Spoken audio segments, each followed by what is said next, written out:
Hello everyone, आपका स्वागत है ओनली स्टडी में।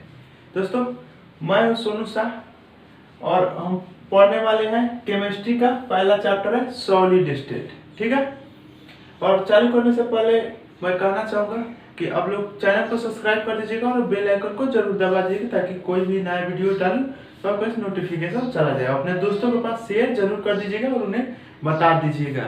ठीक है, कि शुरू हो गया है ओनली स्टडी पर 11th-12th का क्लास। ठीक है, ये 12th का चलेगा। तो चलिए हम चर्चा करते हैं चैप्टर के बारे में अपने। क्या है सॉलिड स्टेट? सॉलिड स्टेट जो है कोई भी पदार्थ, जितने भी दुनिया में पदार्थ हैं वो पहले तो स्टेट ऑफ मैटर हुआ, 3 प्रकार का होता है। ठीक है, पदार्थ 3 प्रकार का होता है, नॉर्मली पढ़िएगा तो। और नेक्स्ट जाइएगा आप लोग तो इसमें 5 प्रकार मिलेगा। 5वां मिलेगा प्लाज्मा। प्लाज्मा पदार्थ होता है, एक बोस-आइंस्टीन होता है, तो उसके बारे में हमें नहीं पढ़ना है। यह 3 ही प्रकार मूल रूप से पढ़ना है। ठीक है ना। तो स्टेट ऑफ मैटर कितने प्रकार के, पदार्थ कितने प्रकार के? 3 प्रकार के, सॉलिड, लिक्विड, गैस। ये तीनों का डेफिनेशन भी आप लोग जानते होंगे कि वह पदार्थ जिसका वॉल्यूम मतलब आयतन और शेप मतलब आकार निश्चित हो उसे ठोस पदार्थ कहते हैं, और जिसका वॉल्यूम समझिएगा, वॉल्यूम और शेप। तो इसका क्या होता है कि जो आकार है इसका आयतन तो निश्चित होता है लेकिन आकार जो है वो अनिश्चित होता है, उसे लिक्विड कहते हैं, लिक्विड पदार्थ कहते हैं। और इसमें थोड़ा सा एक और ऐड करिएगा कि वह पदार्थ जिसके आयतन और आकार दोनों निश्चित होते हैं तथा उनके कणों के बीच का आकर्षण बल उच्च होता है, उसे ठोस कहते हैं। और इसमें बोल दीजिएगा कि ठोस वह पदार्थ जिसके वॉल्यूम और शेप निश्चित होते हैं, नहीं वॉल्यूम अनिश्चित होता है। सॉरी, देखिएगा आप लोग स्लाइड के नीचे आ रहा होगा इस सबका डिफिनेशन, उसमें भी आप लोग मिलाइएगा।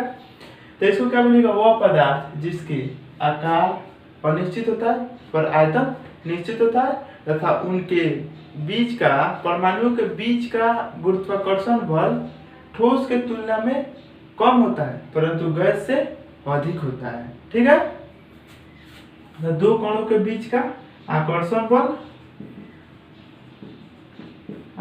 बल इसमें उच्च होगा, इसमें ठोस से निम्न, ये इसका है। ठीक, ठोस से निम्न तथा गैस से उच्च होता है। क्या होता है? तो कणों के बीच का आकर्षण बल। क्या मैं सोच रहा हूं कि इतना लिखना ना पड़े मुझे। ठीक, आकर्षण बल ठोस से निम्न गैस से उच्च होता है। और इसमें क्या होगा, वह पदार्थ जिसके वॉल्यूम और शेप दोनों ही अनिश्चित हो तथा उन कणों के बीच का गुरुत्वाकर्षण बल निम्न हो, उसे गैस कहते हैं। ठीक है ना। और इसका सॉलिड पदार्थ जो होता है उसके लिए मैं एक स्लाइड लगाया हूं, देखिएगा किस तरह से परमाणु जुड़े हुए हैं। गोला गोला करके इसे है एक तरह से सटा हुआ। तो जो गोला है, एक गोला, इसे हम इसे आप कण बोल सकते हैं, आयन बोल सकते हैं, ठीक है, परमाणु बोल सकते हैं। हम समझाते वक्त इनमें से किसी का भी प्रयोग कर देंगे तो घबराइएगा नहीं, ये सबका मतलब एक ही होता है। ठीक, ये वाला गोला। अब उस स्लाइड में देखिए कि सटा हुआ है तो वही डिफरेंस दूरी हो गया तो गुरुत्वाकर्षण बल कम हो गया। इसीलिए जो एक दूसरे से सटा हुआ है तो इनके बीच का स्पेस साफ होता ही नहीं है, नगण्य होता है। इसीलिए यह इस फेंकने के बाद वो स्थिर ही रहते हैं और इनका आकार जो होता है और वॉल्यूम फिक्स होता है, पर इन लोगों में ऐसा नहीं देखा जाता है। ठीक, आयतन तो सेम ही होगा, 5 kg का है तो 5 kg का ही होगा। मान लीजिए पानी 1 लीटर रखती है तो कहीं भी ले जाइएगा तो 1 ही लीटर रहेगा, लेकिन जिस भी बर्तन में डालिएगा उस बर्तन का शेप ले लेता है, इसीलिए इसका आकार जो है सेम नहीं होता है। लेकिन गैस में क्या होता है, गैस में तो ना उसका आकार निश्चित होता है, ना गैस वॉल्यूम निश्चित होता है, ठीक है ना। तो इस तरह से है, इस सब का डेफिनेशन भी आपको स्लाइड में मिल जाएगा, लिख लीजिएगा। अब बोल भी दिया हूँ, लिख सकते हैं आप लोग अपने से भी। तो चलिए, नॉर्मल सी बात है, 10वीं में भी पढ़े होंगे। तो मेन टॉपिक पे आते हैं, इसके गुण। ठोस पदार्थ के गुण, सामान्य गुण क्या होता है वही देखेंगे हम लोग। ठोस अवस्था, यहीं पर जोड़ दे रहा है, का गुण, ठीक। अब गुण क्या क्या है वो देखिए, गुण में ही पूरा डिटेल आएगा। 3 प्रकार था इसमें का, सिर्फ हम ठोस के बारे में ही इस चैप्टर में पढ़ेंगे, क्योंकि चैप्टर का नाम ही देख सकते हैं आप लोग, सॉलिड स्टेट। तो पूरा डिटेल करेंगे ठोस को ही हम। तो ठोस अवस्था के गुण माने ठोस अवस्था का गुण, ठीक, या ठोस पदार्थ का गुण। 1 नंबर देखते हैं, यह बहुत दृढ़ कठोर होता है, ठीक। इसका गुण भी स्लाइड में दिखेगा आप लोग को, एक एक करके मैं समझा रहा हूँ। देखिए, ठोस पदार्थ का जो ठोस पदार्थ काफी कठोर होता है। क्यों कठोर होता है? क्योंकि उनके बीच का कण जो होता है, आप लोग देख रहे होंगे स्लाइड में, एक दूसरे से सटल रहता है, इसीलिए कठोर होता है। इसको, और वही जैसे जल है तो उसका कण के बीच का आकर्षण बल कम होता है, किसी में भी रखे वो आकार पकड़ लेता है। उनके बीच का स्पेस जो है वो थोड़ा दूरी पर होता है, ठीक है ना। गैस में क्या होता है कि वो बहुत दूरी होता है, ठीक, कहीं भी रहेगा। तो यह कठोर होता है। दूसरा नंबर लिख सकते हैं आप लोग।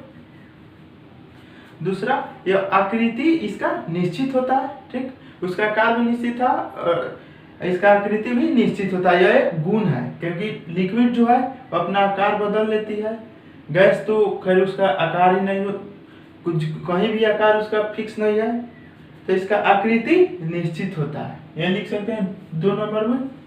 3 नंबर लिख सकते हैं आप लोग, यह असंपीड्य होती है, ठीक, असंपीड्य होती है, ठीक है। तीसरा नंबर। अब चौथा लिखिए, इसका घनत्व क्या होता है? घनत्व उच्च होता है। अब घनत्व उच्च का मतलब क्या हुआ? जैसे कि आप खेती करते होंगे तो देखते होंगे, मान लीजिए एक खेत है, धान बोआ रहा है, तो धान बोते हैं आप लोग तो देखते हैं कभी कि दूरी पर बो दिया, तब वो फैमिली वाला बोलता है कि इतना फरका क्यों बो रहा है, ठीक। लेकिन जब आप इसी को आप पूरा लगे बो देता है छोटा बच्चा, तो बोलते हैं कि नहीं कि ये बहुत घन बोआ गया है। मतलब उन लोग जो भी कण है इनके बीच के दूरी जो काफी कम है, एक ही दूसरे में लगले है, सटल, इसलिए इसका घनत्व क्या होता है? घनत्व उच्च होता है, ठीक। इसका आकार निश्चित होता है, ठीक। इसी तरह स्लाइड में दिख रहा होगा, आप लोग लिख सकते हैं उसमें से, मैं थोड़ा सा मेन बात नहीं लिखूंगा यहाँ पर। और 5वां, इसमें विसरण नहीं होता है। मतलब विसरण का मतलब क्या हुआ ये समझिए। विसरण जैसे कि आप सेंट मारते हैं, यहाँ सेंट मारे 5 किलोमीटर या उस घर में चला जाता है उसका गंध, ठीक है। तो गंध जो विसरण का जो गुण होता है सबसे उच्च लिक्विड में होता है, क्योंकि आप लोग नहीं, लिक्विड नहीं, गैस में होता है। देखते हैं ना, गैस ही ना है, फोग है, वो सब मारते हैं उधर उसका गंध चला जाता है। पर ठोस में तो ऐसा है ही नहीं, वो यहाँ रखिएगा तो यहीं पर रहेगा, उधर थोड़े महक कर पता चलेगा। इसीलिए इसका विसरण निम्न होता है, ठीक। ठोस का विसरण निम्न होता है और गैस का सबसे अधिक होता है विसरण, ठीक है। छठा गुण लिख लीजिए, इसका मेल्टिंग पॉइंट और boiling point. Melting point, boiling point, short में इस तरह से लिखते हैं। मेल्टिंग पॉइंट, बॉइलिंग पॉइंट उच्च होता है, ठीक, क्योंकि कोई भी कण एक दूसरे से सटल है, ठीक। इसको गर्म करिएगा तो इस कण को तोड़ने के लिए अधिक ऊर्जा की जरूरत होगी, तो कुछ ज्यादा देर तक गर्म करना पड़ता है, ठीक है ना। तो ज़्यादा देर गर्म करिएगा तो उसका क्वथनांक बढ़ जाएगा, अर्थात उसका बॉइलिंग पॉइंट उच्च है। ठीक है ना, माने क्वथनांक बिंदु गलनांक बिंदु हिंदी हुआ। ठीक है, तो इसका एमपी और बीपी उच्च होता है। ठीक, मेल्टिंग पॉइंट हिंदी में इसका लिख सकते हैं आप लोग, इसका गलनांक बिंदु इसको बोलते हैं गलनांक बिंदु, और इसका क्वथनांक बिंदु। ठीक है ना, क्वथनांक बिंदु। थोड़ा लिखावट में प्रॉब्लम होगा आप लोग समझने में, पर मैं स्लाइड दे दिया हूँ, वहां से आप पूरा समझ सकते हैं। चलिए, तो ये था गुण किसका, ठोस अवस्था का। अब हम पढ़ते हैं टाइप ऑफ ठोस, ठोस के प्रकार। इसे चलिए, ठोस के प्रकार, कितने प्रकार के ठोस होते हैं, अब ये डिपेंड करेगा किस आधार पर आप कर रहे हैं। ठीक, तो अभी नॉर्मली हम पढ़ते हैं ठोस दो प्रकार का होता है। कौन कौन, एक क्रिस्टलीय, एक अक्रिस्टलीय। ठीक है ना, कितने प्रकार के, दो प्रकार के, एक क्रिस्टलीय सॉलिड,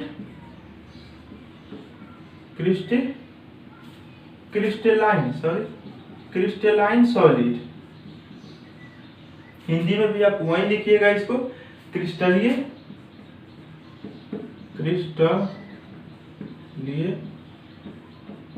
ठोस, और एक है अक्रिस्टलीय ठोस।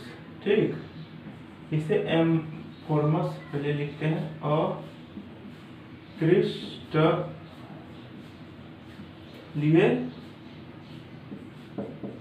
ठोस। ठीक, अक्रिस्टलीय ठोस, हिंदी में एमोर्फस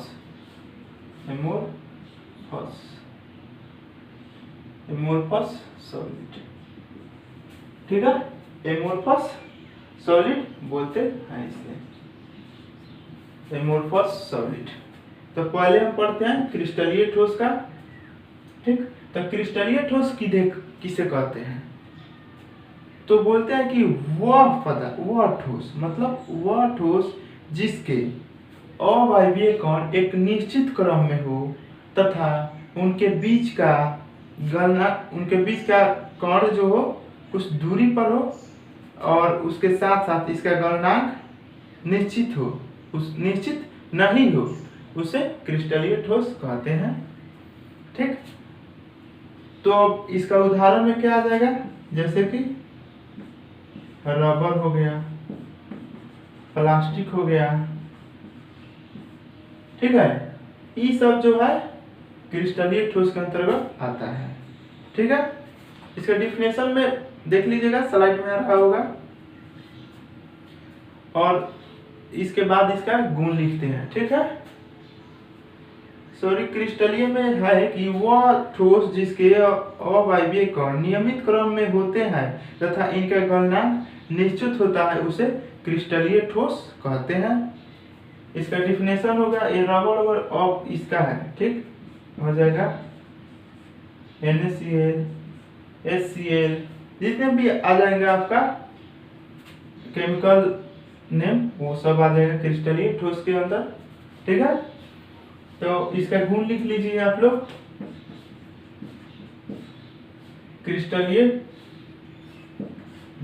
क्रिस्टलीय ठोस का गुण, आप हेडिंग दीजिएगा क्रिस्टलीय ठोस का गुण, और गुण में लिखिए, एक नंबर लिख लीजिए आप। एक नंबर है, इसमें इसके अवायवीय कण बोल रहे हैं उसके जगह, मतलब परमाणु या अणु या आयन। ठीक, तो इसमें इसके अवायवीय कण नियमित क्रम में होते हैं, व्यवस्थित होते हैं। ठीक है, दूसरा, इसका गलनांक बिंदु निश्चित होता है। क्या होता है, गलनांक बिंदु निश्चित होता है, क्योंकि इनके कण के बीच का आकर्षण बल उच्च होता है। ठीक, उसी तरह इसमें विषम दैशिकता पाई जाती है, जैसे कि विषम मतलब एक क्रिस्टल है, जैसे कि इसमें एक से अधिक गुण होता है। ठीक, इससे विद्युत भी प्रवाहित हो जाएगा, या ऊष्मा का चालक भी होता है। इसी तरह का अनेक गुण हो उसे विषम दैशिकता कहते हैं। ठीक, तो विषम दैशिकता पाई जाती है। ठीक, नेक्स्ट है 4 नंबर लिखिए, इसका शीतलन वक्र असतत होता है। ठीक, शीतलन वक्र असतत का मतलब एक ग्राफ ले लीजिए। ठीक, और यह जिग जैग के रूप में होगा। ठीक, कहीं पर उच्च हो जाएगा शीतलन, कहीं निम्न हो जाएगा, इसी को हम असतत शीतलन कहते हैं। ठीक, और यह इंपॉर्टेंट चीज लिखिए, यह वास्तविक ठोस होता है। क्रिस्टल यह वास्तविक ठोस होता है। ठीक, क्रिस्टल एक वास्तविक ठोस होता है। ठीक है, चलिए तो अब पढ़ते हैं हम एम्फोर्मस सॉलिड और क्रिस्टलीय ठोस। इसका जो डिफिनेशन था ठीक उसी के अपोजिट जैसा है। तो बोल सकते हैं वे ठोस जिनके अवायवीय कण नियमित क्रम में व्यवस्थित नहीं हो तथा इनका गलनांक निश्चित न हो उसे अक्रिस्टलीय ठोस कहते हैं, अर्थात इंग्लिश में एम्फोर्मस सॉलिड कहते हैं। एग्जाम्पल में क्या आ जाएगा इसका, रबर, प्लास्टिक। ठीक, प्लास्टिक इस तरह से आ जाएगा। दो लिख दिए, रबड़ में उसका ढेर प्रकार है, लाइलॉन, जितने भी आगे रबड़ एक चैप्टर है आगे आइएगा तो उसका पूरा डिटेल होगा। तो इसके बारे में ज्यादा हम लोग को नहीं करना, इसका गुण लिख लीजिए और उसके बाद आगे बढ़ेंगे। तो लिखिए क्रिस्टलीय ठोस का गुण, क्रिस्टलीय बोल रहे हैं और क्रिस्टलीय। ठीक, और क्रिस्टलीय ठोस का गुण लिखिए। ठीक उसी से थोड़ा थोड़ा उल्टा होगा, और कैसे होगा देखिए। ठीक है, इसके अवायवीय कण नियमित क्रम में व्यवस्थित नहीं होते, डिफिनेशन में भी लिखा थे। इसका मेल्टिंग पॉइंट निश्चित नहीं होता है। तीसरा आ जाएगा समदैशिकता गुण। ठीक, भौतिक गुणों में समदैशिकता गुण पाई जाती है। ठीक, तो इसमें समदैशिकता गुण पाई जाती है। मतलब इसमें क्या था, विषम दैशिकता, मतलब एक से अधिक गुण वाला पदार्थ था, लेकिन इसमें सम सेम ही होता है। एक में जो गुण होगा वो दूसरा, जैसे कि रबड़ में जो गुण है वो प्लास्टिक में, जैसे कि रबड़ इसको टानिएगा तो दूरी अपना स्पेस आएगा। ठीक है ना, घबराने पर प्लास्टिक में भी ऐसा देखा जाता है। तो इसीलिए सेम सेम गुण वाला होता है, लेकिन इसमें जो होता है कोई जो है विद्युत का सुचालक है तो कोई दूसरा क्रिस्टल है वो सुचालक नहीं है। इसी तरह का गुण है, इसमें एक में जो गुण होगा वो सब में होगा, इसी को हम समदैशिकता गुण वाला कहते हैं। चौथा लिख सकते हैं शीतलन वक्र सतत होता है। ठीक, इसका शीतलन वक्र मान लीजिए कि यह ऐसे है। ठीक, शीतलन वक्र माने अगर एक का गिर रहा है टेम्परेचर, मान लीजिए यहाँ पर 10 था, इसी तरह से बदलते सकते हैं आप ताप, जो ताप है समय के साथ घटे बढ़ेगा कि नहीं। इसमें क्या था, समय के साथ ताप कहीं ज्यादा हो जाएगा कहीं कम हो जाएगा, इसमें एक लाइन से गिरते चला जाएगा या बढ़ते चला जाएगा, इसी को असतत हम शीतलन कहते हैं। अशीतित द्रव होता है। ठीक है ना, शीतलन वक्र सतत होता है। पांचवा लिख सकते हैं यह अति शिथिल द्रव होते हैं, यह अति शिथिल द्रव होते हैं। ठीक, एग्जाम्पल में आप लोग इसमें कांच भी आप जोड़ सकते हैं, कांच समझते हैं ना, शीशा। ठीक, चलिए तो ये था आज का पूरा टॉपिक, अच्छा से पढ़ लीजिए और इसका एक शॉर्ट में आप भूलिएगा। चलिए, थैंक्स फॉर वॉचिंग। अगले और शेयर जरूर कर दीजिएगा। चलिए, थैंक यू।